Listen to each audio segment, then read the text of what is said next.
नमस्कार. आज आपण भारतातील मानसिक आरोग्य या महत्त्वपूर्ण विषयावर मराठीमध्ये माहिती घेणार आहोत. मानसिक आरोग्य म्हणजे केवळ शारीरिक आजारांचा अभाव नव्हे, तर आपल्या भावना, विचार आणि सामाजिक संबंधांमध्ये संतुलन असणे. मानसिक आरोग्य म्हणजे स्वतःला समजून घेणे, ताणतणावांचा सामना करणे आणि जीवनातील आव्हानांना तोंड देण्यासाठी सक्षम असणे. भारतात वाढत्या जीवनशैलीमुळे आणि सामाजिक बदलांमुळे मानसिक आरोग्याची काळजी घेणे अधिक महत्त्वाचे झाले आहे. मानसिक आरोग्याच्या अनेक समस्या आहेत ज्यांना ओळखणे आणि त्यावर उपाय करणे आवश्यक आहे. नैराश्य, डिप्रेशन आणि चिंता, अँक्झायटी हे सर्वात सामान्य मानसिक आजार आहेत जे अनेक भारतीयांना प्रभावित करतात.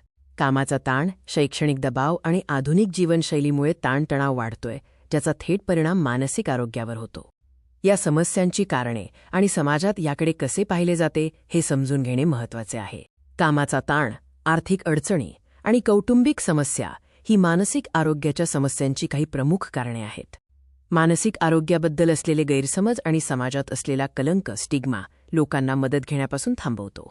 योग्य वेळी योग्य मदत मिळाल्यास मानसिक समस्यांवर मात करणे शक्य आहे. मानसिक आरोग्याच्या समस्यांसाठी डॉक्टर, मानसोपचारज्ञ आणि समुपदेशक काउन्सलर्स यांचा सल्ला घेणे खूप महत्त्वाचे आहे. भारत सरकारने आणि अनेक खासगी संस्थांनी मानसिक आरोग्यासाठी विविध उपक्रम आणि हेल्पलाईन सुरू केल्या आहेत. आपण रोजच्या जीवनात काही सोपे उपाय करून आपले मानसिक आरोग्य सुधारू शकतो. नियमित व्यायाम, योग आणि ध्यान, मेडिटेशन हे ताण कमी करण्यासाठी आणि मन शांत ठेवण्यासाठी खूप उपयुक्त आहेत. संतुलित आहार आणि पुरेशी झोप घेणे मानसिक आरोग्यासाठी आवश्यक आहे, कारण ते आपल्या मेंदूला योग्य पोषण देतात. शेवटी मानसिक आरोग्य हे आपल्या एकूण आरोग्याचा अविभाज्य भाग आहे.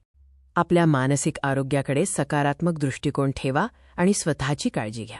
मदत घ्यायला घाबरू नका आणि आपल्या आसपासच्या लोकांनाही मदतीसाठी प्रोत्साहित करा. धन्यवाद.